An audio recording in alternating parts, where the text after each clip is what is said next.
วันนี้เราจะเดินทางไปเกาะกูดครับในวันที่คลื่นลมแรงครับผม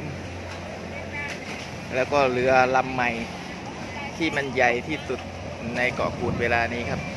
จำนวนผู้โดยสาร327 คนครับเดี๋ยวเราไปลุยกันครับเรือออกแล้วครับบ๊ายบาย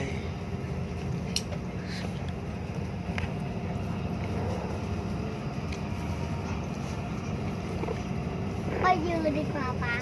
เอาเลยตามสบาย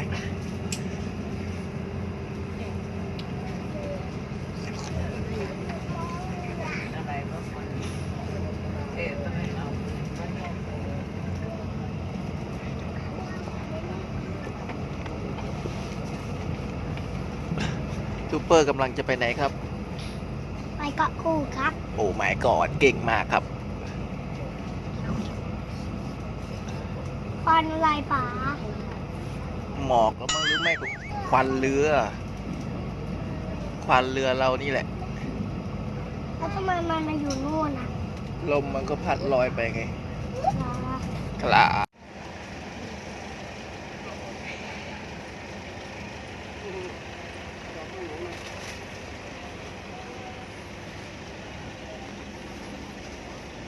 ซูเปอร์นั่งรถอะไรครับเด็กรถสองแถวใช่เปล่าใช่ไปไหนครับไปเกาะกูดโอเคครับผมพายุเข้าคลื่นลมแรงมากครับไปเลยลูกไปเดินเล่นที่ทรายได้นะซูเปอร์อยากเล่นน้ำมากแต่ว่าเล่นไม่ได้นะครับเดินเล่นที่บริเวณทรายได้อย่างเดียวครับผมดูครับคลื่นลม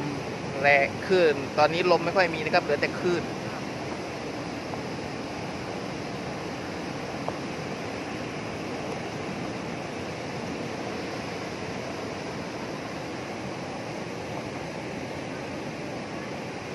ซูเปอร์ช่วยเก็บขยะสิลูก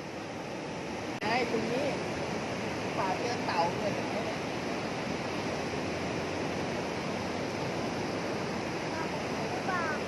เต่าของเล่น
ษขยะพลาสติกมาใส่กองขยะไว้รอการเก็บไปกำจัดโดยอบตครับผมซูเปอร์เดินเล่นวิ่งหนีคลื่นทะเลอยู่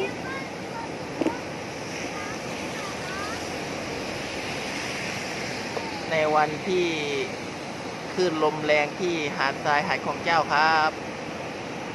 ถ้าปกติ เวลาไม่มีคลื่นหาดนี้จะห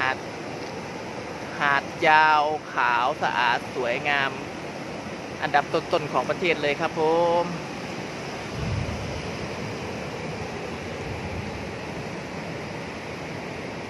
บนท้องฟ้ามีนกนางนวลบินอยู่ด้วยครับ ธรรมชาติสมบูรณ์มาก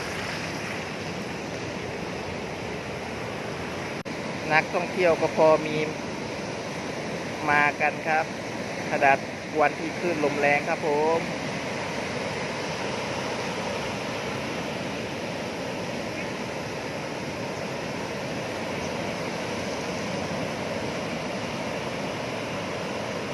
ขนาดนี้ยังถือว่าไม่ค่อยแรงเท่าไหร่ครับ ระดับปานกลาง มีตู้ ATM แล้วครับ ที่หาดของเจ้า เอาเหรอ ใช่ บรรยากาศชั้นบนนะครับ เอาไว้ชมวิวสวยๆ วันนี้พอดี ป้า ขากลับไม่ค่อยมีคลื่น ถือดี แจ่มเลย ๆดูหน้านี่เนี่ยโอ้ อันนี้ โห อันนี้คือหมู่บ้านชื่อบ้านอ่าวสัตว์นะครับ มันเป็นหมู่บ้านชาวประมง แล้วก็เป็นท่าเรือโดยสารด้วยครับผม